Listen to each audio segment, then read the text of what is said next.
కీర్తనలు 84వ అధ్యాయం 8వ వచనం నుంచి 12వ వచనం వరకు.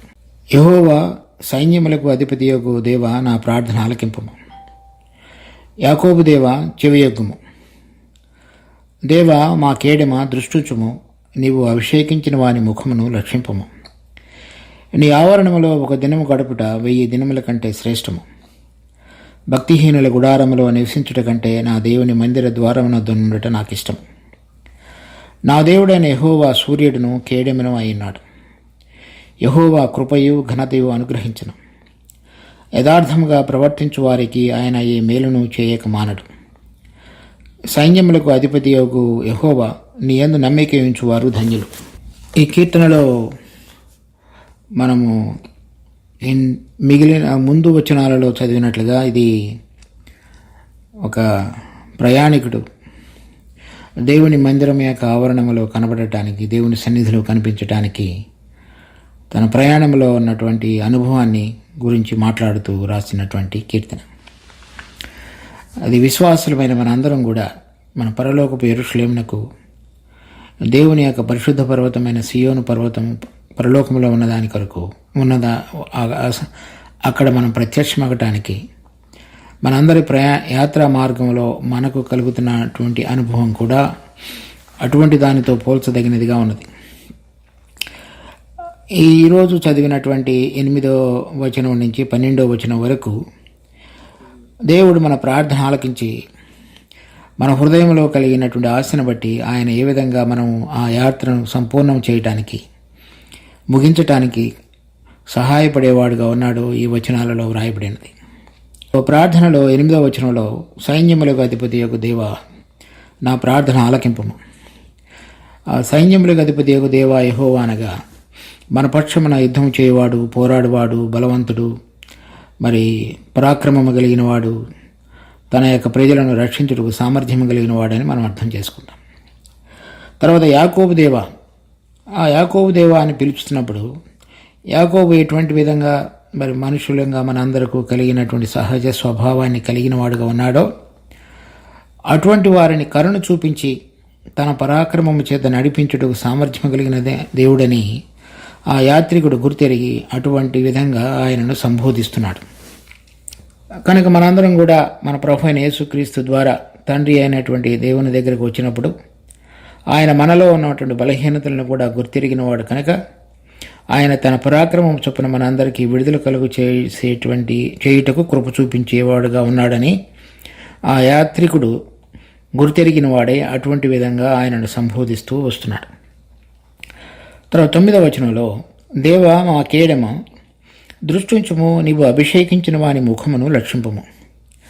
తర్వాత ఇక్కడ ఇంకొక విషయాన్ని అతడు గమనానికి తీసుకొచ్చుకుంటున్నాడు. రక్షించబడి పరిశుద్ధాత్మ దేవుని ద్వారా అభిషేకించబడి, అంటే ఆ పరిశుద్ధాత్మ దేవుడు త్రియేక దేవునిలో ఒక భాగమైన ఒక అంశం, లేక త్రియేక దేవుడు అయినటువంటి పరిశుద్ధాత్మ దేవుడు మన ఆత్మను తాకి మనలో నివాసం చేసేటువంటి విధంగా ఉంటుండగా ఆ అభిషేకం పొందినటువంటి వానిని నీవు లక్షింపము. అంటే నీవు పరిశుద్ధాత్మ దేవుడే మాలో నివసించుతుండగా మాకు అవసరమైనటువంటి సహాయాన్ని అనుగ్రహించుటకు నీవు మా మీద దృష్టి నిలిపించుము. ఆ విధంగా నీవు మా మీద నిలిపించినప్పుడు నీ కనుదృష్టి ద్వారా చక్కగా మమ్మల్ని నడిపించుటకు సామర్థ్యం కలిగినటువంటి ఆ పరాక్రమమును మా ఎడల బయలుపరుస్తూ మమ్మల్ని నడిపించుమని ప్రార్థిస్తున్నాడు. తర్వాత 10వ వచనంలో నీ ఆభరణములో ఒక దినం గడుపుట 1000 దినముల కంటే శ్రేష్టము. భక్తిహీనుల గుడారంలో నివసించుట కంటే నా దేవుని మందిర ద్వారమునద్దు ఉండుట నాకు ఇష్టము.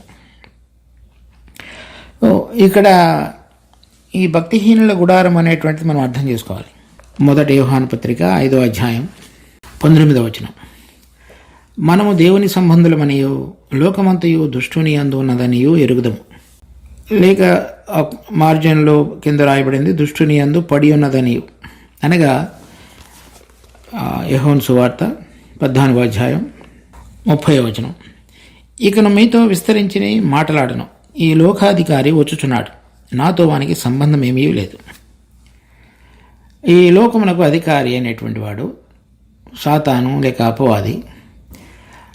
అతడు యొక్క ప్రభావం కింద ఇప్పుడు మనం నివసించుతున్నటువంటి లోకమంతయు కూడా పడి ఉన్నది. అంటే నాకు భక్తిహీనుల గుడారంలో నివసించుట కంటే, అంటే ఇక్కడ ఉన్నటువంటి దానికంటే ఇక్కడ నేను ఏదైతే జీవితాన్ని జీవిస్తున్నానో ఈ లోకమంతయు కూడా దుష్టుని యొక్క ప్రభావం కింద ఉండగా దానిలో ఎన్ని సంవత్సరాలు నేను జీవించినప్పటికీ కూడా ఒక్క దినము నీ యొక్క మందిర ద్వారం వద్ద ఉండుట నాకు ఇష్టం, శ్రేష్టం అని చెప్తున్నాడు. అంటే ఇక్కడ నేను ఎన్ని సంవత్సరాలు, 1000 దినాలు అంటే దాదాపు 3 సంవత్సరాలు. అటువంటివి మరి 70 సంవత్సరాలు మనిషికి నడిచినప్పుడు ఎన్ని 1000 సంవత్సరాలు మనం లెక్కించుకోవచ్చు. వాటన్నిటికంటే కూడా ఒక్క రోజు నీ సన్నిధిలో కనుక నేను గడపగలిగితే అది నాకెంతో శ్రేష్టము, నీ మందిర ద్వారం వద్ద.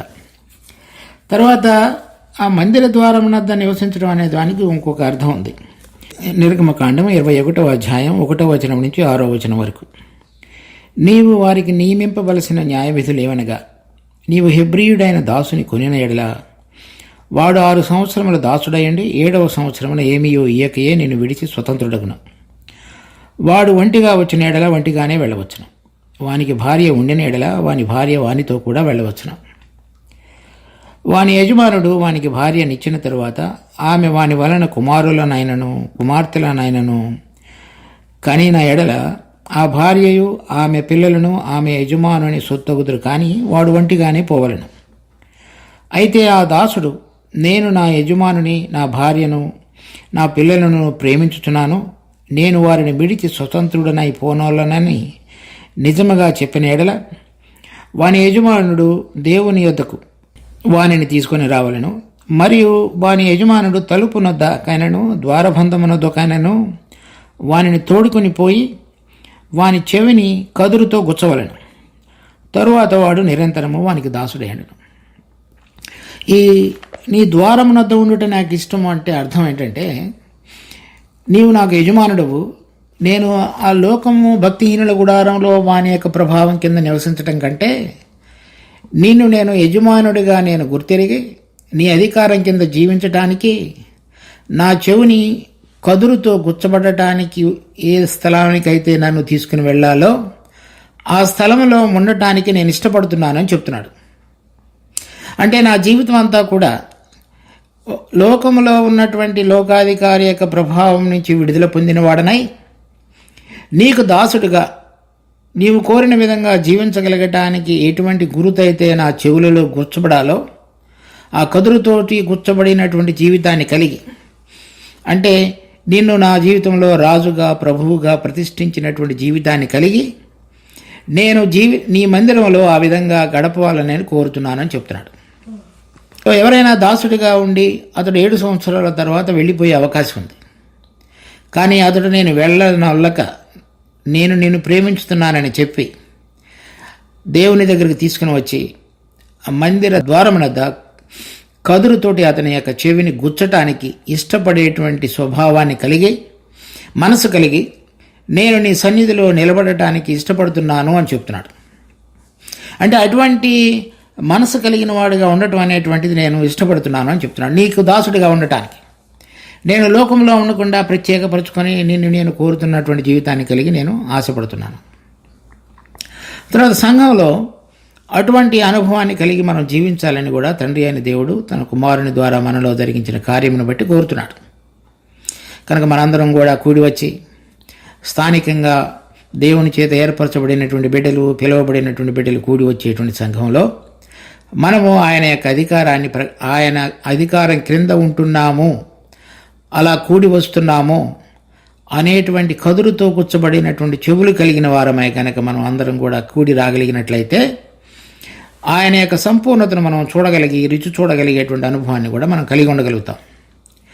ఆ స్థలంలో ఒకవేళ ద్వారం వద్ద ఉండుట మనం అంటే అన్నిటికంటే చిన్నదని అనిపించేటువంటి స్థలంలో ఒకవేళ ఉంచబడినప్పటికీ కూడా దానిని కూడా మనం ఆశీర్వాద కారణంగా నేర్పబడవలసినటువంటి సంగతులు ఆయన మనకి అటువంటి స్థితిలో కూడా నేర్పి ఎటువంటి ఉద్దేశం మన పక్షంగా కలిగి ఉన్నాడో దానిలోనికి మనను దినదినము నడిపించుటకు సామర్థ్యం కలిగిన దేవుడిగా కూడా ఆయన ఉంటాడు. సో విశేషకరంగా మనం చూడవలసినటువంటిది ఏంటంటే, భక్తిహీనుల గుడారములో అంటే లోకములో ఉండకుండా నేను దేవుని యొక్క అధికారం కింద ఉండటానికి ఇష్టపడుతున్నాను అని చెప్పగలగటం. మన జీవిత యాత్ర అంతటిలో కూడా మనం ఆ విషయాన్ని గమనించి మనం పరీక్షించుకుంటూ జీవించాలి. మన జీవితంలో ఈ లోక సంబంధమైనటువంటివి, లోకనాథుడి యొక్క అధికారం కింద ఉండేటువంటివి, తర్వాత మన శరీరము వాటి యొక్క ప్రభావం కిందకి వచ్చి వాటిలో మనం ఇరుక్కొని పోయి ప్రభు యొక్క అధికారాన్ని మన జీవితంలో ప్రస్ఫుటంగా బయలుపరచకుండా ఉండేటువంటి జీవితమే మనం ఆయన మందిర ద్వారం వద్ద లేక నివసించుటలేదు అనేది అర్థమవుతుంది. అది మనం గమనించాలి. మనం ఆ విధంగా చూసుకుని జాగ్రత్తగా పరీక్షించుకుంటూ ఆయన మందిర ద్వారం వద్ద నివసించడానికి ఇష్టపడేటువంటి బిడ్డలంగా మన చెవిని ఆయన కదిరితోటి గుచ్చటానికి మనం ఒప్పుకునేటువంటి మనసు కలిగిన వారంగా రావాలని కోరుతున్నాడు. ఈ యాత్రికుడు అటువంటి అనుభవాన్ని కోరుకున్నటువంటి వాడిగా ఉన్నాడు. అలా జీవించటం అనేటువంటిది నాకు శ్రేష్టం అని చెప్తున్నాడు. కనుక ఈ లోకంలో ఉన్న వాటిని విడిచిపెట్టగలగటానికి, ప్రభు యొక్క అధికారం కింద జీవించి ఆయన పిలిచిన పిలుపు యొక్క ఔన్నత్యం యొక్క విలువను గుర్తిరిగి ఆ ప్రకారంగా జీవించగలగటానికి తన మనసును సిద్ధపరచుకునేటువంటి యాత్రికుడిగా మనం చూస్తున్నాం. తరువాత 11వ వచనంలో, దేవుడైన యెహోవా సూర్యుడును కేడెమునై అన్నాడు. యెహోవా కృపయు ఘనతయు అనుగ్రహించును. అలా నేను ఆయన అధికారం కింద జీవిస్తున్నప్పుడు దేవుడైన యెహోవా సూర్యుడినై ఉన్నాడు. ఇక్కడ చెప్పబడినటువంటి ఈ 4 పదములు, ఒకటి సూర్యుడు, రెండవది కేడెము, మూడవది కృపయు, నాలుగవది ఘనతయు, ఇవన్నీ కూడా ఒక వరుస క్రమంలో జరిగేటువంటి విషయాలుగా మనం గమనించవచ్చు. మొదటిగా సూర్యుడు అని చెప్పబడింది. ఈ సూర్యుడు మరి దేవుడు ఉంచబడినటువంటి కక్షలో ఆయన దినదినము ఉంటూ మనందరి మీద, భూలోకమంతటి మీద కూడా తన సూర్యరశ్మిని ప్రసరింపచేసి మనందరిలో కూడా వెలుగును, ఈ లోకంలో జీవించడానికి అవసరమైనటువంటి పగటి వెలుగును ఆయన అనుగ్రహించేవాడుగా ఉన్నాడు. దానిలో ఉన్నటువంటి అనేక విషయాల ద్వారా మనందరికీ కూడా ఎంతో లాభాన్ని, ఉత్సాహాన్ని మనం పొందగలుగుతాం. మన ప్రభు అయిన యేసుక్రీస్తుని గురించి మలాకి 4:2, అయితే నా నామమందు భయభక్తులు గలవారగు మీకు నీతి సూర్యుడు ఉదయించును, అతని రెక్కలు ఆరోగ్యం కలుగు చేయును, కనుక మీరు బయలుదేరి క్రొవ్విన దూడల గంతులు వేయినట్లు గంతులు వేయుదురు. ఈ నీతి సూర్యుడు లేక మన ప్రభు అయిన యేసుక్రీస్తు, ఇక్కడ మనం 84వ అధ్యాయంలో చెప్పబడినట్లుగా దేవుడైన యెహోవా సూర్యుడినై ఉన్నాడు. సూర్యుడు ఏ విధంగా ప్రతి చోట తన సూర్యరశ్మిని ప్రసారింపచేసి ప్రతి దాగి ఉన్నటువంటి వాటన్నిటి మీద కూడా తన వెలుగును ప్రసరింపచేస్తాడో, మన ప్రభు అయినటువంటి యేసుక్రీస్తు ద్వారా మన తండ్రి అయినటువంటి దేవుడు మనలో దాగి ఉన్నటువంటి ప్రతి పాత స్వభావం అంతటిని కూడా వెలుగులోనికి తీసుకొచ్చేటువంటి పనిని మనలో జరిగించుతాడు. చూడండి, 2వ కొరింథీ 4వ అధ్యాయం 5-6 వచనాలు.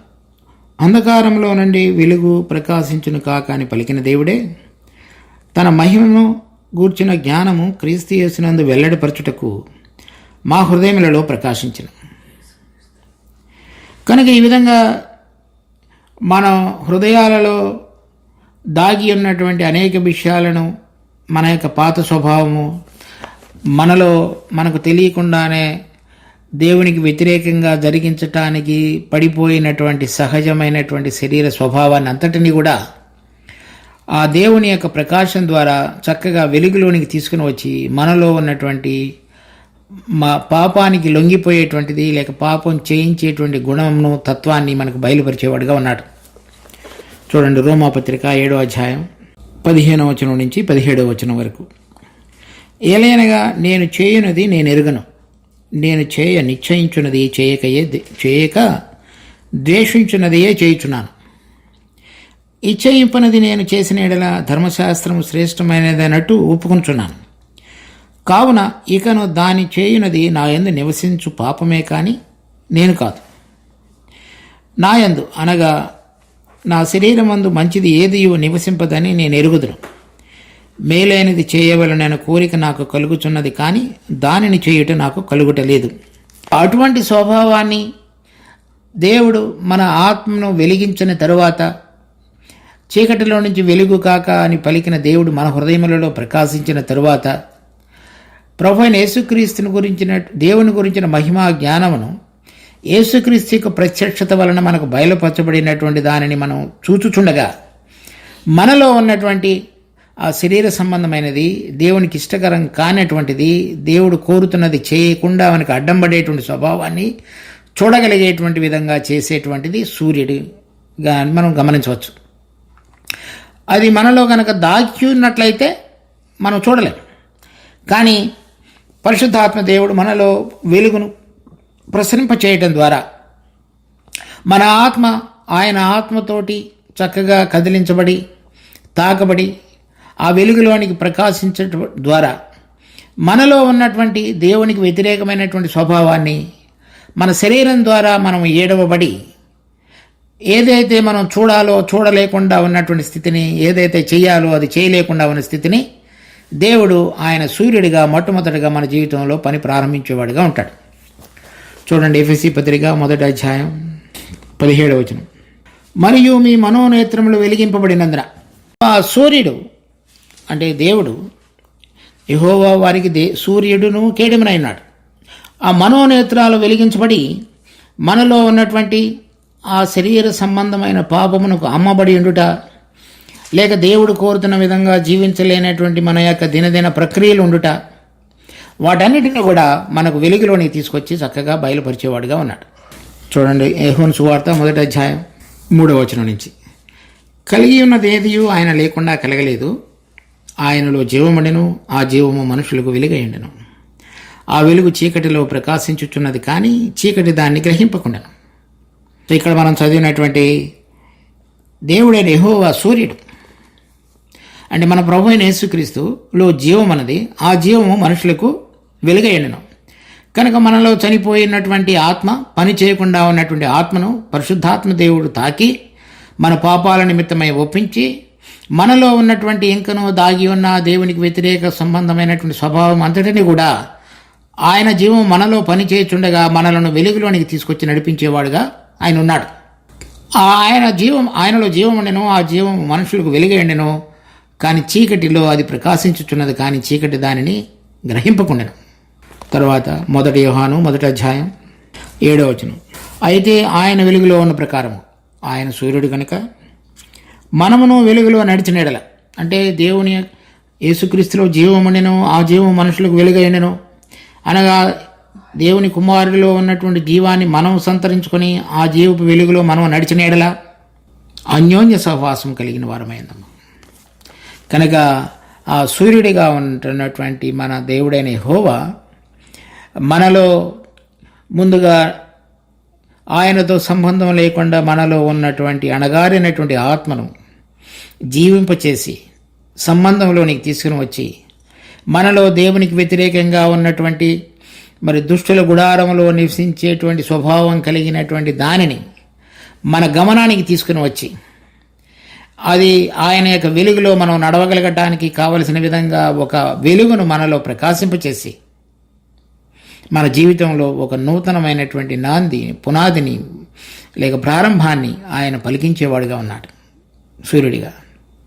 కనుక మనం ఆయనలో ఆ జీవపు వెలుగు మనలో పనిచేయుచున్న కొలది, నేను మాట్లాడుతున్న మాటలు ఆత్మీయ జీవమునైనవి, ఆ జీవం మనలో పనిచేయుచున్న కొలది మనలో మనకు తెలియకుండానే మన అంతరంగంలో మన హృదయాల యొక్క అట్టడుగున దాగి ఉన్నటువంటి ప్రతి దానిని కూడా ఆ వెలుగు బయటికి తీసుకొచ్చేట్టుగా ఉంది.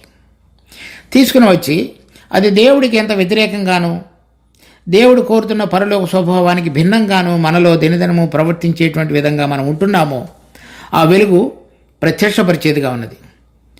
ఏది ప్రత్యక్షపరుచున్నదో అది వెలుగే కదా. ఆ వెలుగు ఆ సూర్యుడిలో మన ప్రభు అయిన యేసుక్రీస్తు యొక్క జీవితం ద్వారా మనం చక్కగా చూడగలిగి ముందుకు సాగగలగటానికి దేవుడు కృప చూపించేవాడుగా ఉన్నాడు. తరువాత సూర్యుడును కేడెమునై ఉన్నాడు. కేడెం అనేటువంటిది మనకు కలిగినటువంటి అపాయ స్థితిలో నుంచి కాపాడబడేటువంటి ఒక అస్త్రం లాంటిది, యుద్ధంలో వాడబడేది. అంటే ఇక్కడ చూడండి, ఎఫెసీ పత్రిక 6వ అధ్యాయం 16వ వచనంలో, ఇవన్నీ కాక విశ్వాసమును డాలు పట్టుకున్నాడే. అనగా ఎవరైతే శత్రువు యొక్క ఆ బాణములు మన మీదకు రాకుండా మనం అడ్డం పెట్టుకునేటువంటిది ఒక కేడెము లేకపోతే డాలు. అవి మన ప్రాణాన్ని కాపాడేటువంటిది. ఇక్కడ మనలో ఉన్నటువంటి ఆ పాత స్వభావం మనల్ని మాటిమాటికి పాత జీవితం కొరకు లాగేదిగాను, వెనకకు పడిపోయేటట్లుగా చేసేదిగా ఉంటున్నటువంటి విధంగా ఉన్న జీవితంలో ఆయన మనకు ఒక డాలుగాను లేకపోతే కేడెముగాను ఉంటాడు. అంటే పడిపోకుండా కాపాడు సామర్థ్యం కలిగిన వాడుగా మనలో పనిచేస్తాడు. మనలో ఉన్నటువంటి ఆ పాత స్వభావం ఇక్కడ శరీరం ఇక్కడున్నటువంటి మట్టితో నిర్మించబడి ఉండగా అది ఇక్కడున్నటువంటి భూలోకాన్ని, ఇక్కడున్నటువంటి విషయాలను చూచి, గ్రహించి, విని, ఆలోచించి దాని ప్రకారంగా నడవచ్చేటువంటి సామర్థ్యాన్ని మాత్రమే అది బయటకు ప్రదర్శించుతుండగా ఆ కలిగినటువంటి పోరాటం అంతటిలో కూడా విశ్వాసులమైన మనం ఆయన మనకు కేడముగా ఉండి మన పాదములను తుట్టిల్లకుండా ఆయన నడిపించుటకు సామర్థ్యం కలిగిన వాడిగా ఉన్నాడని చెప్తున్నాడు. చూడండి, కీర్తనలు 39వ అధ్యాయం 12వ వచనం 13వ వచనం. యెహోవా నా ప్రార్థన ఆలకింపుము, నా మొర్రకు చెవియొగ్గుము, నా కళ్ళీళ్లు చూచి మౌనముగా నుండకము, నీ దృష్టికి నేను అతిథి వంటి వాడను. నా పితరులందరి వలె నేను పరవాసినై ఉన్నాను. నేను వెళ్ళిపోయి లేక మునుపు, అంటే ఈ జీవితయాత్రను ముగించక మునుపు, నేను తెప్పరిల్లినట్లు నన్ను కోపముతో చూడకము. అంటే నీవు నాకు డాలుగా ఉండి లేక కేడముగా ఉండి నా పాదములు జారుటకు సిద్ధమైనప్పుడల్లా నన్ను కాపాడి, నువ్వు కోపంతో చూడకుండా, నేను చేసినటువంటి పాపాన్ని గుర్తు తెచ్చుకోకుండా నన్ను కాపాడి భద్రపరిచి, నేను కూడా నా పితరులందరి వల్లే యాత్రికుడనై ఉన్నా అనే విషయాన్ని నేను ఒప్పుకొని చుండగా, నా బలహీనతలన్నిటినీ కూడా నువ్వు సూర్యుడిగా ఉండి నాకు చూపించుండగా, నేను వాటన్నిటినీ నీ సన్నిధిలో ఒప్పుకొని చుండగా, నీవు నన్ను మరలా తెప్పరిల్లినట్లుగా నువ్వు నాకు కేడముగా ఉండి నా పాదములను స్థిరపరిచి నేను నీ మార్గంలో నడవగలిగినట్లుగా నాకు కృప చూపించు అని ప్రార్థిస్తున్నాడు. దాని తర్వాత చూడండి, కీర్తనలో 56వ అధ్యాయం. ఇక్కడ కూడా మరలా కీర్తనకర్త దావీదు 56వ అధ్యాయం 12వ వచనంలో చెప్తున్నాడు, దేవా, నీవు మరణంలో నుండి నా ప్రాణమును తప్పించున్నావు. నీవు నాకు సూర్యుడిగా ఉండి నా పాపస్థితిని తెలియపరిచి నేను నీ సన్నిధిలోనికి రాగలిగి నీ జీవం ద్వారా నేను జీవించగలగటానికి తెరవబడినటువంటి మార్గాన్ని నాకు అనుగ్రహించావు. తరువాత నీ జీవపు వెలుగులో దేవుని సన్నిధిని సంచరించినట్లు కనుక నాకు చూపించినటువంటి దాని ప్రకారంగా నీ జీవాన్ని కలిగి నీవు కోరిన విధంగా జీవించగలగటానికి నాకు నా పాదములను జారిపడకుండా తప్పించున్నావు. అంటే ఆయన ఆ పాపము చేయకుండా ఉండేటువంటి విధంగా ఆయన మనకు కేడముగా ఉండి మన పాదములు జారకుండా ఉండగలిగే విధంగా చేసేటువంటి వాడిగా ఉన్నాడు. తరువాత ఇంకొక చోట దావీదు చెప్తున్నాడు, నేను నా పాదములు జారుటకు కొంచెమే మిగిలిను, అవి పడిపోకుండా నువ్వు నన్ను కాపాడితివి. ఆ విధంగా ఈ కేడము అనేటువంటిది మనకు సహాయపడేటువంటిదిగా దేవుడు ఉన్నాడని ఆ యాత్రికుడు, తర్వాత విశ్వాసమైన మనందరం కూడా ఆయా సందర్భాలలో దాదాపుగా ఆ ఇరుకు లేక దాదాపు పాపము చేసేటువంటి సందర్భం మన మీదకి వచ్చినప్పుడు మనం ఆయన వైపు చూచినప్పుడల్లా ఏ విధంగా మనం ఆ తప్పు చేయకుండా పాపం చేయకుండా కాపాడబడగలుగుతున్నామో మనము యథార్థంగా విశ్వసించిన వారందరూ వారి యొక్క అనుభవంగా చూడగలుగుతారు. తర్వాత ఇంకొక విషయాన్ని కూడా మనం గమనించవచ్చు. దేవుడు అపవాదికి యోబును శోధించేటువంటి అవకాశం ఇచ్చినప్పటికీ కూడా అతను చెప్పినాడు, అతని శరీరమును మాత్రము అతని ప్రాణమును ముట్టవలదు. తర్వాత పేతురు విషయంలో సాతాను నిన్ను కావాలని కోరుకున్నాను, కానీ నేను నీ కొరకై వేడుకుంటుని కనుక అది నిన్ను గోధుమ గింజల జల్లించినట్లుగా జల్లించవలని నేను కోరుకున్నాను, కానీ నేను నీ కొరకై వేడుకుంటుని. అలా మన ప్రభు అయినటువంటి యేసుక్రీస్తు మన కొరకు వేడుకొని మనం ఆ పాపములో పడే అవకాశం కలిగినటువంటి సందర్భం అంతటిలో కూడా మన పాదములు జారకుండా మనం అతని యొక్క ఆ దుష్టుల గుడారంకు అధిపతి అయిన అపవాది యొక్క హస్తాలలో పడకుండా ఈ శరీరంలో దాగి ఉన్నటువంటి ఆ పాప స్వభావాన్ని ప్రేమించే తత్వాన్ని నుంచి ఆ బలం నుంచి కాపాడబడగలిగే విధంగా దేవుడు మనకు కేడముగా ఉండేవాడుగా ఉన్నాడు. దాని తర్వాత చూస్తే కీర్తన మరలా 84వ అధ్యాయం, యెహోవా కృపయు ఘనతయు అనుగ్రహించును. అటువంటి అనుభవాన్ని కలిగినటువంటి బిడ్డల జీవితాల్లో ఆయన కృప అనుగ్రహించేవాడుగా ఉన్నాడు. మనము సాధారణంగా కృప అనగా మనకు అయోగ్యులమైన మనలను తనకు ఉపకార బుద్ధిని వెల్లడిపరుస్తూ, మరి పాపులము మనలో పడిపోయేటువంటి స్వభావం కలిగి యోగ్యత లేని మన పక్షంగా ఆయన తన కృపను కనపరిచి మనందరికీ కూడా రక్షణ అనుగ్రహించున్నాడు. ఎఫెసీ పత్రిక 2వ అధ్యాయంలో, మీరు విశ్వాసము ద్వారా కృపచేతనే రక్షింపబడి ఉన్నారు, ఇది మీ వలన కలిగినది కాదు, దేవుని వరమే.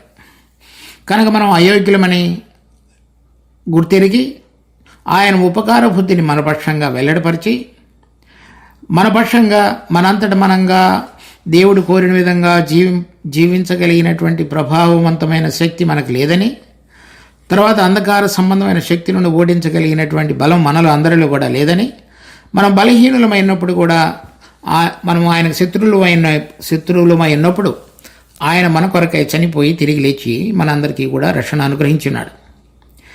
అది దేవుని కృపాని మనందరం విశ్వాసులైన అందరికీ ఎరిగిన విషయమే. కానీ ఇంకొక విషయాన్ని ఇక్కడ మనం గమనించాలి.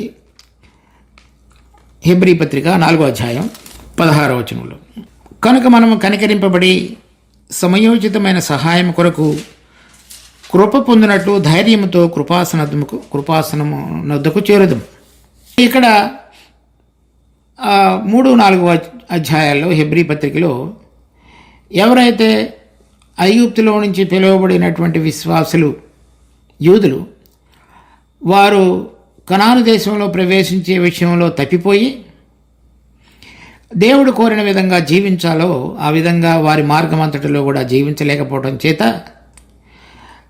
దేవుడు అనుగ్రహించబడినటువంటి వారికి వాగ్దానం చేయబడినటువంటి దేశంలో ప్రవేశించలేకపోయారు. ఇప్పుడు నూతన నిబంధనలో హెబ్రీ గ్రంథకర్త ఏం చెప్తున్నాడంటే, విశ్వాసులమైన మనకు దేవుని యొక్క విశ్రాంతి లేక పరలోకములో మనం ప్రవేశించవలసినటువంటి ఆ పరలోకపు యెరూషలేము అనేటువంటిది మనకు నిలిచి ఉన్నది. మనం దాని కొరకు ఎదురు చూస్తున్నాం. కనుక వారు ఏ విధంగా అపనమ్మకంగా ఉండటం చేత దేవుడు కోరిన మార్గంలో పయనించే విషయంలో సరైన విధంగా జీవించలేదు కాబట్టి తప్పిపోయారు. కానీ నూతన నిబంధనలో ఇప్పుడు మనకు ప్రధాన యాజకుడు ఉన్నాడు, వారికి కూడా ప్రధాన యాజకుడు ఉన్నాడు. ఈ ప్రధాన యాజకుడు మరి అహరోని యొక్క క్రమంలో చేరినవాడుగా కాక మెల్కీసెదెకు క్రమంలో చేరినవాడు.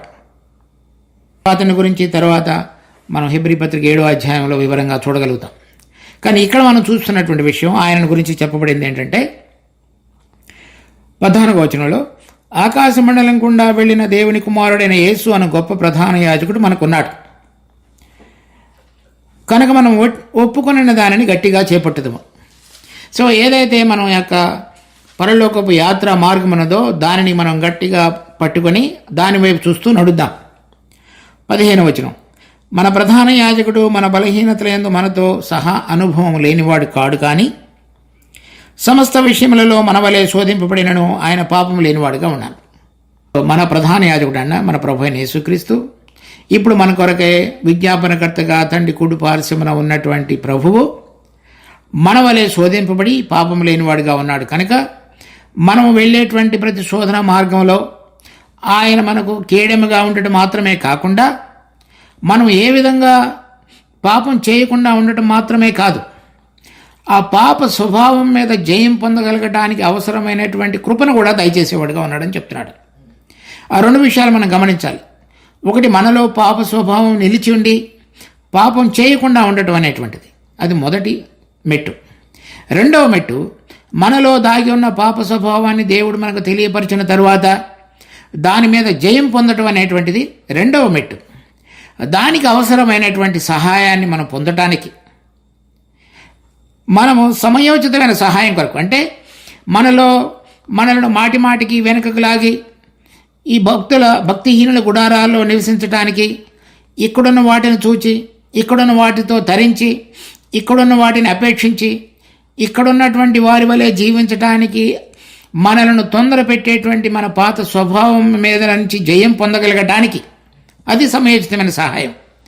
మనము కృపాసనతకు, అంటే దేవుడు కృప కలిగిన వాడుగా ఆయన ఆ సింహాసనం మీద కూర్చుని ఉండగా మనము కృప పొందినట్లు, అనగా దాని మీద ఆ పాప స్వభావం మీద జయం పొందగలిగేటువంటి విధంగా ఉండటానికి మనం ఆయన యొద్దకు చేరుతాం. కనుక మొదటిలో మనల్ని రక్షించడం మాత్రమే కాకుండా దేవుడి యొక్క కృపను మరలా కనపరిచి ఆ కృప వెంబడి మనం కృప పొందగలిగినట్లుగా. చూడండి, యోహాను సువార్త 1వ అధ్యాయం 16వ వచనం. ఆయన పరిపూర్ణతలో నుండి మనమందరము కృప వెంబడి కృపను పొందితిమి. మొట్టమొదటిలో రక్షించబడుట అనేటువంటిది కూడా దేవుని యొక్క కృప.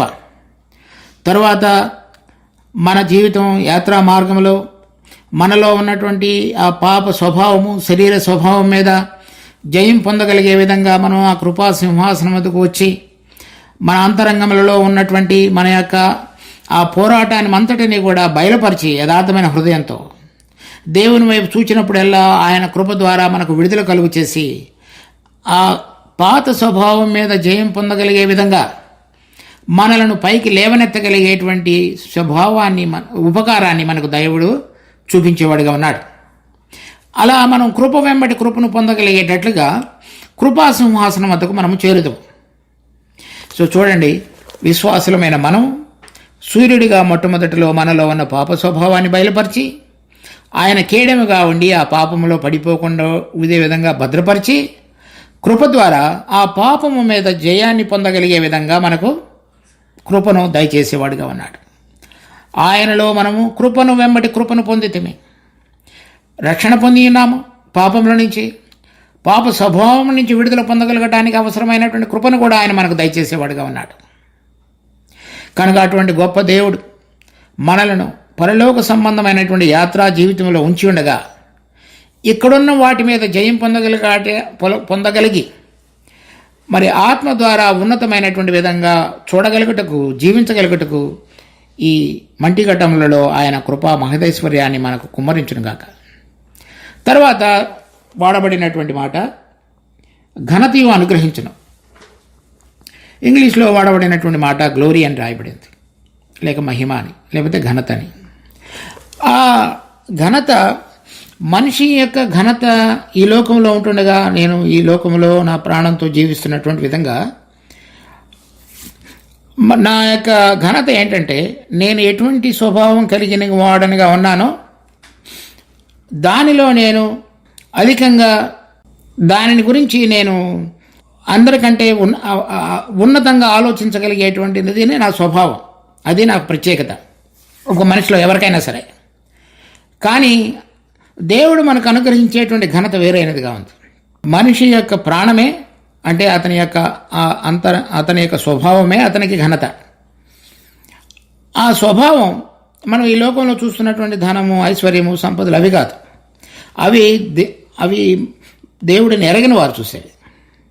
మనలో ఉన్నటువంటి ఆ ప్రాణ సంబంధమైనటువంటి జీవితం ఏదైతే ఉన్నదో అది ఒక మనిషి, ప్రతి మనిషి కూడా దానికి కలిగిన దాన్ని బట్టే ఈ లోకంలో అతడు వ్యవహరించి అనేక విషయాలలో రాణించవచ్చు. కానీ ఆ ప్రాణ సంబంధమైనటువంటి స్వభావం ద్వారా మనిషి ఘనతను, మహిమను కోరుకునేవాడిగా ఉంటాడో అది ఇక్కడ ఏం చెప్తున్నాడంటే, ఆ నాలో ఉన్నటువంటి ఆ పాత స్వభావం అంతయు కూడా దేనిలో ఇప్పుడు నేను ఘనత వహించుకొని, లేక ఆ ప్రాణ సంబంధమైన స్వభావం ద్వారా ఈ లోకంలో నేను రాణించి అందరి ఎదుట నేను గుర్తించబడిన వాడిగా చేయబడాలని అనుకుంటున్నానో అటువంటిది కాకుండా దేవునికి మహిమ తీసుకొని రాగలిగినటువంటిది ఒకటి ఉన్నది. అది ఆయన యొక్క స్వభావం. మనిషి ఏ విధంగా తనకు కలిగిన స్వభావాన్ని బట్టి ఘనత పొందాలని కోరుతున్నాడో, దేవునికి కలిగినటువంటి స్వభావం ఏదైతే ఉన్నదో అది ఆయనకు ఘనత.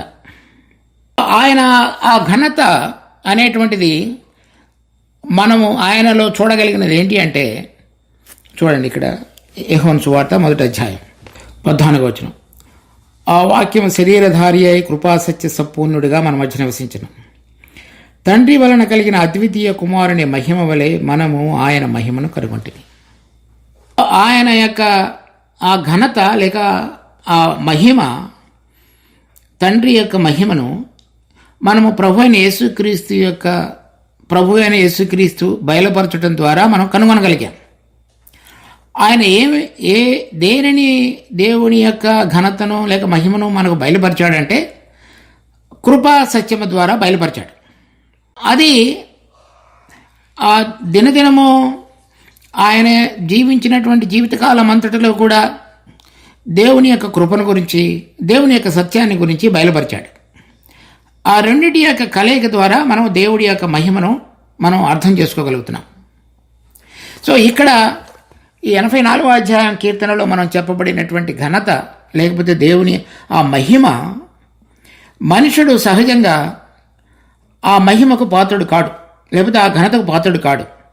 అతడు ఈ లోకంలో తనకు కలిగిన స్వభావాన్ని బట్టి రాణించి అనేక మంది ఎదుట ఘనత వహించుకుని వచ్చుకుని, కానీ దేవుడు మనలో జరిగించేటువంటి మార్పు కార్యాన్ని బట్టి సూర్యుడిగా మనలో ప్రసరించి మనకు బయలుపరిచేటువంటి మన పాత లోబడని తత్వం, దాని ద్వారా మనకు కలిగేటువంటి అపవాది యొక్క తొందరలలో ఆయన కేడెముగా ఉండి మనం భద్రపరచుట, ఆయన కృప ద్వారా మనం వాటి మీద జయం పొందినప్పుడు ఈ ప్రక్రియ అంతటిని కూడా మార్చి మనం కూడా ఆయన మహిమలో ప్రవేశించటానికి పాత్రులుగా మనలను ఘనపరిచేటువంటి తండ్రిగా ఆయన ఉన్నాడు.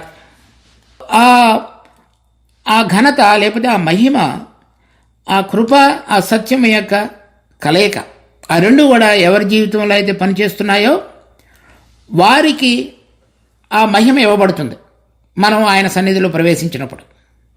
ఈ విధంగా సూర్యుని ద్వారా మన యొక్క పాత స్వభావాన్ని గుర్తెరిగి ఆయనను కేడముగా మనం విశ్వసించడం ద్వారా పాపంలో పడకుండా, ఆయన కృపను పొందడం ద్వారా పాపం మీద జయం పొందగలిగినటువంటి ఆ యాత్ర ప్రక్రియ అంతటిలో కూడా మనం ముందుకు సాగుతూ వచ్చినప్పుడు మనలో ఆయన ఈ లోకమైన వాటన్నిటి నుంచి కూడా విడుదల కలుగు చేసి ఈ ప్రక్రియ ద్వారా ఆయన యొక్క స్వభావం అనగా ఆ కృపను మనం అనేక మంది పాపాలు క్షమించగలిగినటువంటి విధంగా ఇక్కడ కృపార్థం కాదు, కృపాసహితంగా మనం అందరితోటి వ్యవహరించగలగటం, ప్రేమించగలగటం, సహించగలగటం, అందరినీ స్వీకరించగలిగే మనసులోనికి రావటం, అందరినీ హత్తుకోగలిగిన మనసులోనికి రావటం, అటువంటి స్వభావంలోనికి మనం రాగలిగి తర్వాత దేవుడు ఏదైతే మన అంతరంగంలో సత్యాన్ని కోరుతున్నాడో ఆ సత్యాన్ని కలిగినటువంటి జీవితం కలిగి, అంటే దేవుని ఎదుట మన అంతరంగంలో ఉన్నటువంటిది దేవుడు కోరుతున్నది రెండూ కూడా ఒకే రకమైనటువంటి ధారలో కనబడగలిగినప్పుడు ఆ ఘనతను మనము పొందగలిగే వారంగా ప్రభువు చేసేవాడుగా ఉన్నాడు. కనుక మన జీవితంలో అటువంటి ప్రక్రియ దినదినము ముందుకు కొనసాగినట్లుగా మనందరికీ దేవుడు సహాయం చేయనుగాక. తర్వాత మనం చూసినట్లయితే యథార్థంగా ప్రవర్తించు వారికి ఆయన ఏ మేలును చేయక మానడు. అనగా ఇదంతా కూడా మనం చూడాలంటే మన జీవితంలో కావలసినటువంటిది ఒక గుణం, యథార్థత. అంటే మన అంతరంగంలో ఏదైతే ఉన్నదో మనం ఏమి మాట్లాడుతున్నామో ఆ రెండు కూడా ఒకటిగా ఉండాలి. మన జీవితాలను కనుక మనం పరీక్షించుకున్నప్పుడు మనకు అర్థమవుతుంది మనం మాట్లాడేటువంటి విషయాలు మన అంతరంగంలో ఉన్నటువంటి విషయాలలో ఎంతో వ్యత్యాసం కనపడుతున్నదని. ఆ యథార్థత అనేటువంటిది, ఆ కృప, ఆ సత్యము, ఆ రెండు కలిసినటువంటిదే ఆ యొక్క ఘనత. అది పరలోకానికి సంబంధించినటువంటిది. అంటే ఇక్కడ ఉన్నటువంటి వాటి విషయమే విడిచిపెట్టి పరలోక సంబంధమైన స్వభావాన్ని ధరించుకోగలిగినటువంటి వ్యక్తులు మాత్రమే ఆయన వచ్చినప్పుడు ఆయనతో కూడా మహిమపరచబడగలుగుతారు. అటువంటి అనుభవాన్ని మనందరం కూడా ఆ యథార్థమైన హృదయం మనలో ఉన్నదా లేదా అని పరీక్షించుకుంటూ ప్రభు సన్నిధికి చేరుదాము. తర్వాత చెప్పబడిన 12వ వచనం, సైన్యములకు అధిపతి యెహోవా నీ యందు నమ్మికించు వారు ధన్యులు. కనుక ఈ క్రియ అంతటినీ కూడా సూర్యుడిగా ఉండి, కేడముగా ఉండి, కృపను అనుగ్రహించి మహిమపరచబడుట అనేటువంటి మొత్తం అంతటినీ కూడా మనము ఆయన యందు గనక నమ్మిక ఉంచినట్లయితే, ఆయన యొక్క విశ్వాస్యత ఏదైతే అంతరిక్షము నంటుచున్నదో, ఆయన యొక్క సత్యసంధత్వము కదలకుండా పర్వతములతో సమానముగా ఉన్నదో, దానిని బట్టి ఆయన మనలను మన జీవిత యాత్ర చక్కగా ముగించగలగటానికి కృప చూపించేటువంటి తండ్రిగా దేవుడిగా మనకున్నాడు. ప్రార్థించుకుందాం. మా జీవము కలిగిన తండ్రి, మీరు ఇచ్చిన ఈ వాక్య భాగాన్ని బట్టి మీకు ఎంతో వందనాలు. దీన్ని మా కొరకే ఆశీర్వదించి మీ బిడ్డలంగా మేము అటువంటి విధంగా జీవించగలగటానికి కావలసిన కృపను ప్రసాదించు.